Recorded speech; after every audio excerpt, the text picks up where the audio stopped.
Exodus 1. These are the names of the sons of Israel who went to Egypt with Jacob, each with his family: Reuben, Simeon, Levi and Judah, Issachar, Zebulun and Benjamin, Dan and Naphtali, Gad and Asher. The descendants of Jacob numbered 70 in all. Joseph was already in Egypt. Now Joseph and all his brothers and all that generation died, but the Israelites were exceedingly fruitful. They multiplied greatly, increased in numbers and became so numerous that the land was filled with them. Then a new king, to whom Joseph meant nothing, came to power in Egypt.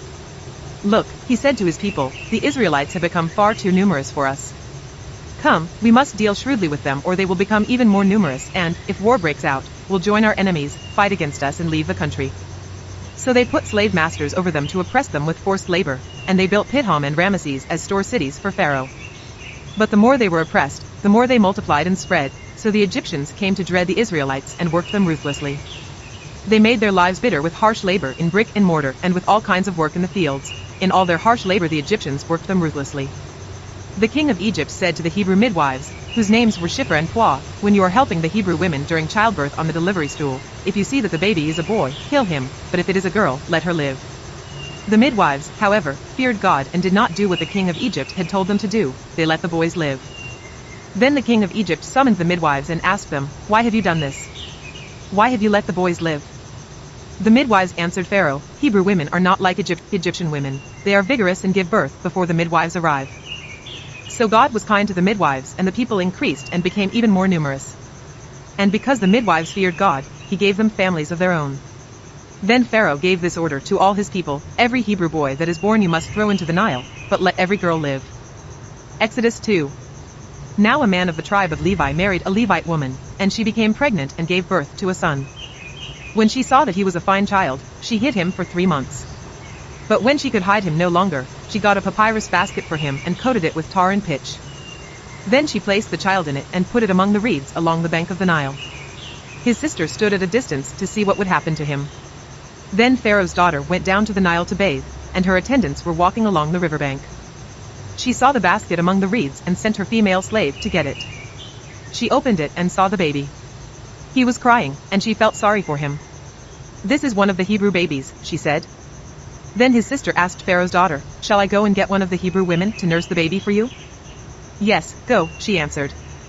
So the girl went and got the baby's mother. Pharaoh's daughter said to her, take this baby and nurse him for me, and I will pay you. So the woman took the baby and nursed him. When the child grew older, she took him to Pharaoh's daughter and he became her son. She named him Moses, saying, I drew him out of the water. One day, after Moses had grown up, he went out to where his own people were and watched them at their hard labor. He saw an Egyptian beating a Hebrew, one of his own people. Looking this way and that and seeing no one, he killed the Egyptian and hid him in the sand. The next day he went out and saw 2 Hebrews fighting. He asked the one in the wrong, why are you hitting your fellow Hebrew? The man said, who made you ruler and judge over us? Are you thinking of killing me as you killed the Egyptian? Then Moses was afraid and thought, what I did must have become known. When Pharaoh heard of this, he tried to kill Moses, but Moses fled from Pharaoh and went to live in Midian, where he sat down by a well. Now a priest of Midian had 7 daughters, and they came to draw water and fill the troughs to water their father's flock. Some shepherds came along and drove them away, but Moses got up and came to their rescue and watered their flock. When the girls returned to Reuel their father, he asked them, why have you returned so early today? They answered, an Egyptian rescued us from the shepherds. He even drew water for us and watered the flock. And where is he? Reuel asked his daughters. Why did you leave him? Invite him to have something to eat. Moses agreed to stay with the man, who gave his daughter Zipporah to Moses in marriage. Zipporah gave birth to a son, and Moses named him Gershom, saying, I have become a foreigner in a foreign land. During that long period, the king of Egypt died. The Israelites groaned in their slavery and cried out, and their cry for help because of their slavery went up to God. God heard their groaning, and he remembered his covenant with Abraham, with Isaac, and with Jacob. So God looked on the Israelites and was concerned about them. Exodus 3. Now Moses was tending the flock of Jethro his father-in-law, the priest of Midian, and he led the flock to the far side of the wilderness and came to Horeb, the mountain of God. There the angel of the Lord appeared to him in flames of fire from within a bush. Moses saw that though the bush was on fire it did not burn up. So Moses thought, I will go over and see this strange sight why the bush does not burn up. When the Lord saw that he had gone over to look, God called to him from within the bush, Moses. Moses. And Moses said, Here I am. Do not come any closer, God said. Take off your sandals, for the place where you are standing is holy ground. Then he said, I am the God of your father, the God of Abraham, the God of Isaac, and the God of Jacob. At this, Moses hid his face, because he was afraid to look at God. The Lord said, I have indeed seen the misery of my people in Egypt. I have heard them crying out because of their slave drivers, and I am concerned about their suffering. So I have come down to rescue them from the hand of the Egyptians and to bring them up out of that land into a good and spacious land, a land flowing with milk and honey, the home of the Canaanites, Hittites, Amorites, Perizzites, Hivites, and Jebusites. And now the cry of the Israelites has reached me, and I have seen the way the Egyptians are oppressing them. So now, go. I am sending you to Pharaoh to bring my people the Israelites out of Egypt. But Moses said to God, Who am I that I should go to Pharaoh and bring the Israelites out of Egypt? And God said, I will be with you. And this will be the sign to you that it is I who have sent you. When you have brought the people out of Egypt, you will worship God on this mountain. Moses said to God, Suppose I go to the Israelites and say to them, The God of your fathers has sent me to you, and they ask me, What is his name? Then what shall I tell them? God said to Moses, I am who I am. This is what you are to say to the Israelites, I am has sent me to you. God also said to Moses, Say to the Israelites, The Lord, the God of your fathers, the God of Abraham, the God of Isaac, and the God of Jacob has sent me to you. This is my name forever. The name you shall call me. From generation to generation. Go, assemble the elders of Israel and say to them, The Lord, the God of your fathers, the God of Abraham, Isaac, and Jacob appeared to me and said, I have watched over you and have seen what has been done to you in Egypt. And I have promised to bring you up out of your misery in Egypt into the land of the Canaanites, Hittites, Amorites, Perizzites, Hivites, and Jebusites, a land flowing with milk and honey. The elders of Israel will listen to you. Then you and the elders are to go to the king of Egypt and say to him, The Lord, the God of the Hebrews, has met with us. Let us take a 3-day journey into the wilderness to offer sacrifices to the Lord our God. But I know that the king of Egypt will not let you go unless a mighty hand compels him. So I will stretch out my hand and strike the Egyptians with all the wonders that I will perform among them. After that, he will let you go. And I will make the Egyptians favorably disposed toward this people, so that when you leave you will not go empty-handed. Every woman is to ask her neighbor and any woman living in her house for articles of silver and gold and for clothing, which you will put on your sons and daughters. And so you will plunder the Egyptians. Exodus 4. Moses answered, What if they do not believe me or listen to me and say, The Lord did not appear to you? Then the Lord said to him, What is that in your hand? A staff, he replied. The Lord said, Throw it on the ground. Moses threw it on the ground, and it became a snake, and he ran from it. Then the Lord said to him, Reach out your hand, and take it by the tail. So Moses reached out and took hold of the snake, and it turned back into a staff in his hand. This, said the Lord, is so that they may believe that the Lord, the God of their fathers, the God of Abraham, the God of Isaac, and the God of Jacob has appeared to you. Then the Lord said, Put your hand inside your cloak. So Moses put his hand into his cloak, and when he took it out, the skin was leprous, it had become as white as snow. Now put it back into your cloak, he said. So Moses put his hand back into his cloak, and when he took it out, it was restored, like the rest of his flesh. Then the Lord said, If they do not believe you or pay attention to the first sign, they may believe the second. But if they do not believe these 2 signs or listen to you, take some water from the Nile and pour it on the dry ground. The water you take from the river will become blood on the ground. Moses said to the Lord, Pardon your servant, Lord. I have never been eloquent, either in the past nor since you have spoken to your servant. I am slow of speech and tongue. The Lord said to him, Who gave human beings their mouths? Who makes them deaf or mute? Who gives them sight or makes them blind? Is it not I, the Lord? Now go, I will help you speak and will teach you what to say. But Moses said, Pardon your servant, Lord. Please send someone else. Then the Lord's anger burned against Moses, and he said, What about your brother, Aaron the Levite? I know he can speak well. He is already on his way to meet you, and he will be glad to see you. You shall speak to him and put words in his mouth. I will help both of you speak and will teach you what to do. He will speak to the people for you, and it will be as if he were your mouth and as if you were God to him. But take this staff in your hand so you can perform the signs with it. Then Moses went back to Jethro his father-in-law and said to him, Let me return to my own people in Egypt to see if any of them are still alive. Jethro said, Go, and I wish you well. Now the Lord had said to Moses in Midian, Go back to Egypt, for all those who wanted to kill you are dead. So Moses took his wife and sons, put them on a donkey and started back to Egypt. And he took the staff of God in his hand. The Lord said to Moses, When you return to Egypt, see See that you perform before Pharaoh all the wonders I have given you the power to do. But I will harden his heart so that he will not let the people go. Then say to Pharaoh, this is what the Lord says, Israel is my firstborn son, and I told you, let my son go, so he may worship me.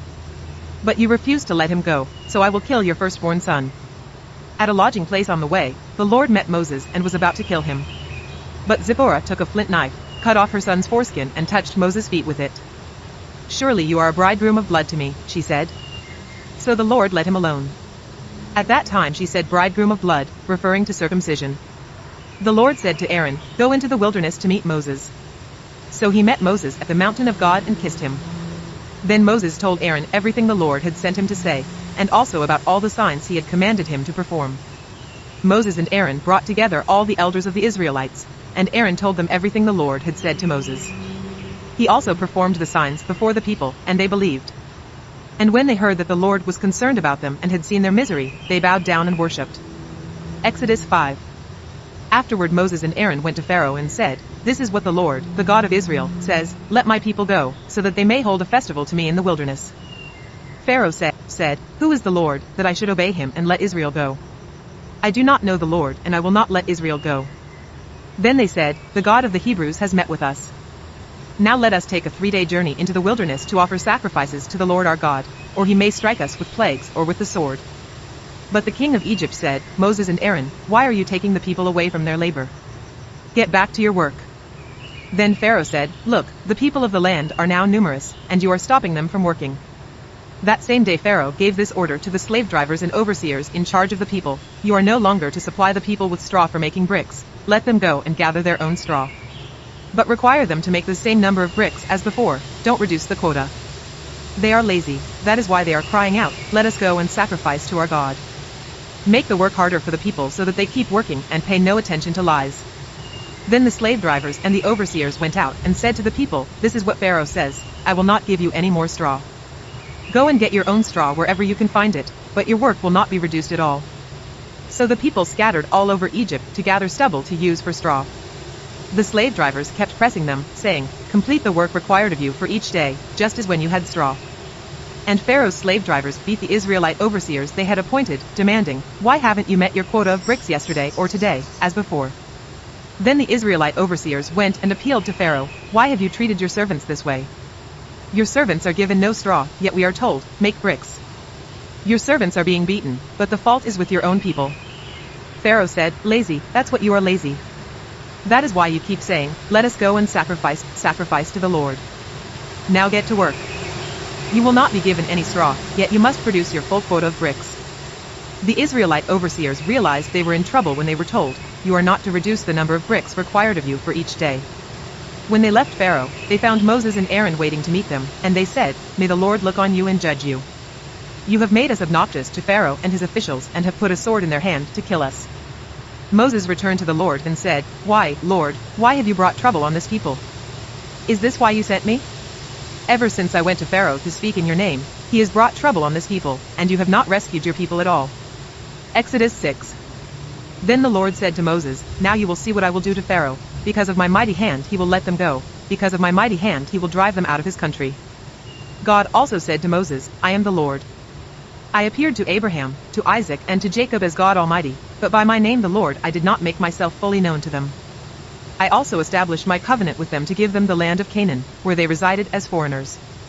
Moreover, I have heard the groaning of the Israelites, whom the Egyptians are enslaving, and I have remembered my covenant.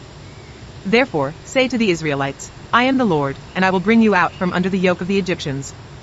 I will free you from being slaves to them, and I will redeem you with an outstretched arm and with mighty acts of judgment.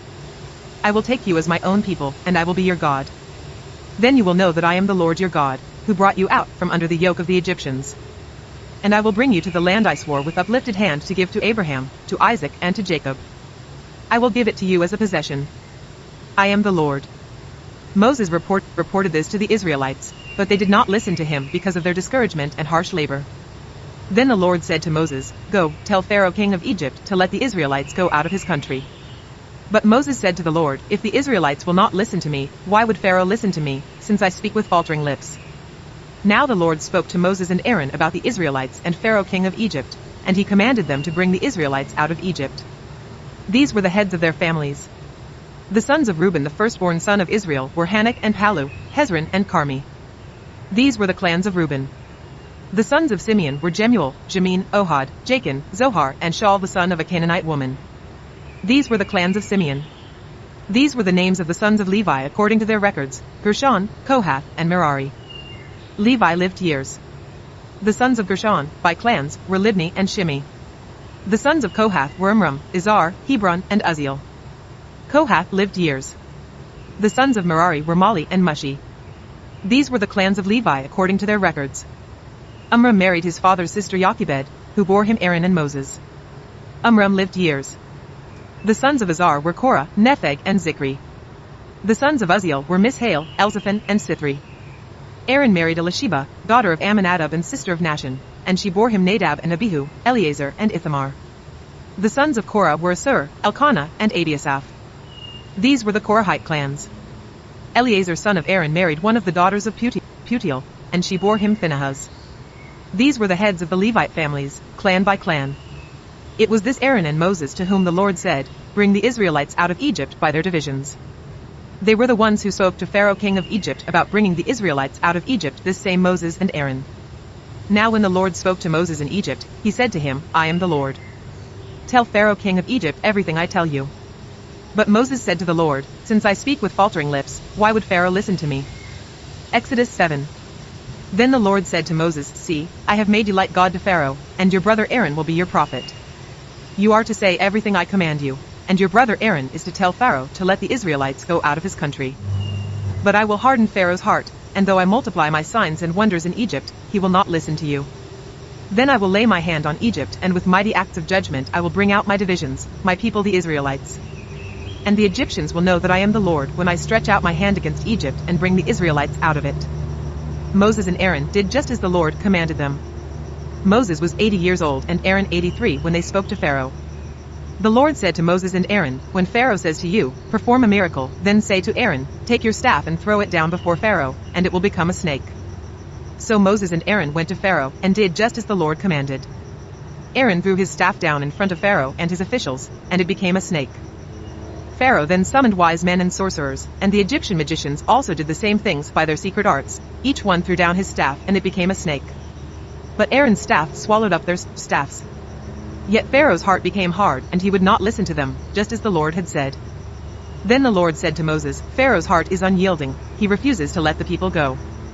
Go to Pharaoh in the morning as he goes out to the river. Confront him on the bank of the Nile, and take in your hand the staff that was changed into a snake. Then say to him, 'The Lord, the God of the Hebrews, has sent me to say to you, let my people go, so that they may worship me in the wilderness. But until now you have not listened. This is what the Lord says, by this you will know that I am the Lord. With the staff that is in my hand I will strike the water of the Nile, and it will be changed into blood. The fish in the Nile will die, and the river will stink. The Egyptians will not be able to drink its water." The Lord said to Moses, "Tell Aaron, take your staff and stretch out your hand over the waters of Egypt, over the streams and canals, over the ponds and all the reservoirs, and they will turn to blood. Blood will be everywhere in Egypt, even in vessels, of wood and stone." Moses and Aaron did just as the Lord had commanded. He raised his staff in the presence of Pharaoh and his officials and struck the water of the Nile, and all the water was changed into blood. The fish in the Nile died, and the river smelled so bad that the Egyptians could not drink its water. Blood was everywhere in Egypt. But the Egyptian magicians did the same things by their secret arts, and Pharaoh's heart became hard. He would not listen to Moses and Aaron, just as the Lord had said. Instead, he turned and went into his palace, and did not take even this to heart. And all the Egyptians dug along the Nile to get drinking water, because they could not drink the water of the river. 7 days passed after the Lord struck the Nile. Exodus 8. Then the Lord said to Moses, "Go to Pharaoh and say to him, 'This is what the Lord says, let my people go, so that they may worship me. If you refuse to let them go, I will send a plague of frogs on your whole country. The Nile will teem with frogs. They will come up into your palace and your bedroom and onto your bed, into the houses of your officials and on your people, and into your ovens and kneading troughs. The frogs will come up on you and your people and all your officials." Then the Lord said to Moses, "Tell Aaron, stretch out your hand with your staff over the streams and canals and ponds, and make frogs come up on the land of Egypt." So Aaron stretched out his hand over the waters of Egypt, and the frogs came up and covered the land. But the magicians did the same things by their secret arts. They also made frogs come up on the land of Egypt. Pharaoh summoned Moses and Aaron and said, pray to the Lord to take the frogs away from me and my people, and I will let your people go to offer sacrifices to the Lord." Moses said to Pharaoh, "I leave to you the honor of setting the time for me to pray for you and your officials and your people, that you and your houses may be rid of the frogs, except for those that remain in the Nile." "Tomorrow," Pharaoh said. Moses replied, "It will be as you say, so that you may know there is no one like the Lord our God. The frogs will leave you and your houses, your officials and your people, they will remain only in the Nile." After Moses and Aaron left Pharaoh, Moses cried out to the Lord about the frogs he had brought on Pharaoh. And the Lord did what Moses asked. The frogs died in the houses, in the courtyards and in the fields. They were piled into heaps, and the land reeked of them. But when Pharaoh saw that there was relief, he hardened his heart and would not listen to Moses and Aaron, just as the Lord had said. Then the Lord said to Moses, "Tell Aaron, stretch out your staff and strike the dust of the ground, and throughout the land of Egypt the dust will become gnats." They did this, and when Aaron stretched out his hand with the staff and struck the dust of the ground, gnats came on people and animals. All the dust throughout the land of Egypt became gnats. But when the magicians tried to produce gnats by their secret arts, they could not. Since the gnats were on people and animals everywhere, the magicians said to Pharaoh, "This is the finger of God." But Pharaoh's heart was hard and he would not listen, just as the Lord had said. Then the Lord said to Moses, "Get up early in the morning and confront Pharaoh as he goes to the river, and say to him, 'This is what the Lord says, let my people go, so that they may worship me. If you do not let my people go, I will send swarms of flies on you and your officials, on your people and into your houses. The houses of the Egyptians will be full of flies, even the ground will be covered with them. But on that day I will deal differently with the land of Goshen, where my people live, no swarms of flies will be there, so that you will know that I, the Lord, am in this land. I will make a distinction, between my people and your people. This sign will occur tomorrow." And the Lord did this. Dense swarms of flies poured into Pharaoh's palace and into the houses of his officials. Throughout Egypt the land was ruined by the flies. Then Pharaoh summoned Moses and Aaron and said, "Go, sacrifice to your God here in the land." But Moses said, "That would not be right. The sacrifices we offer the Lord our God would be detestable to the Egyptians. And if we offer sacrifices that are detestable in their eyes, will they not stone us?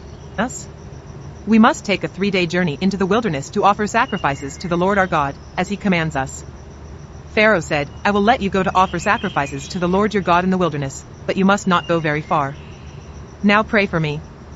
Moses answered, "As soon as I leave you, I will pray to the Lord, and tomorrow the flies will leave Pharaoh and his officials and his people. Only let Pharaoh be sure that he does not act deceitfully again by not letting the people go to offer sacrifices to the Lord." Then Moses left Pharaoh and prayed to the Lord, and the Lord did what Moses asked. The flies left Pharaoh and his officials and his people, not a fly remained. But this time also Pharaoh hardened his heart and would not let the people go. Exodus 9. Then the Lord said to Moses, "Go to Pharaoh and say to him, 'This is what the Lord, the God of the Hebrews, says, let my people go, so that they may worship me.' If you refuse to let them go and continue to hold them back, the hand of the Lord will bring a terrible plague on your livestock in the field, on your horses, donkeys and camels, and on your cattle, sheep and goats. But the Lord will make a distinction between the livestock of Israel and that of Egypt, so that no animal belonging to the Israelites will die." The Lord set a time and said, "Tomorrow the Lord will do this in the land." And the next day the Lord did it. All the livestock of the Egyptians died, but not one animal belonging to the Israelites died. Pharaoh investigated and found that not even one of the animals of the Israelites had died. Yet his heart was unyielding, and he would not let the people go. Then the Lord said to Moses and Aaron, "Take handfuls of soot from a furnace and have Moses toss it into the air in the presence of Pharaoh. It will become fine dust over the whole land of Egypt, and festering boils will break out on people and animals throughout the land." So they took soot from a furnace and stood before Pharaoh. Moses tossed it into the air, and festering boils broke out on people and animals. The magicians could not stand before Moses because of the boils that were on them and on all the Egyptians. But the Lord hardened Pharaoh's heart, and he would not listen to Moses and Aaron, just as the Lord had said to Moses. Then the Lord said to Moses, "Get up early in the morning, confront Pharaoh, and say to him, 'This is what the Lord, the God of the Hebrews, says, let my people go, so that they may worship me, or this time I will send the full force of my plagues against you and against your officials and your people, so you may know that there is no one like me in all the earth. For by now I could have stretched out my hand and struck you and your people with a plague that would have wiped you off the earth. But I have raised you up for this very purpose, that I might show you my power and that my name might be proclaimed in all the earth. You still set yourself against my people and will not let them go. Therefore, at this time tomorrow I will send the worst hailstorm that has ever fallen on Egypt, from the day it was founded till now. Give an order now to bring your livestock and everything you have in the field to a place of shelter, because the hail will fall on every person and animal that has not been brought in and is still out in the field, and they will die." Those officials of Pharaoh who feared the word of the Lord hurried to bring their slaves and their livestock inside. But those who ignored the word of the Lord left their slaves and livestock in the field. Then the Lord said to Moses, "Stretch out your hand toward the sky so that hail will fall all over Egypt on people and animals and on everything growing in the fields of Egypt." When Moses stretched out his staff toward the sky, the Lord sent thunder and hail, and lightning flashed down to the ground. So the Lord rained hail on the land of Egypt. Hail fell and lightning flashed back and forth. It was the worst storm in all the land of Egypt since it had become a nation. Throughout Egypt hail struck everything in the fields, both people and animals. It beat down everything growing in the fields and stripped every tree. The only place it did not hail was the land of Goshen, where the Israelites were. Then Pharaoh summoned Moses and Aaron. "This time I have sinned," he said to them. "The Lord is in the right, and I and my people are in the wrong. Pray to the Lord, for we have had enough thunder and hail. I will let you go, you don't have to stay any longer." Moses replied, "When I have gone out of the city, I will spread out my hands in prayer to the Lord. The thunder will stop and there will be no more hail, so you may know that the earth is the Lord's. But I know that you and your officials still do not fear the Lord God." The flax and barley were destroyed, since the barley had headed and the flax was in bloom. The wheat and spelt, however, were not destroyed, because they ripen later. Then Moses left Pharaoh and went out of the city.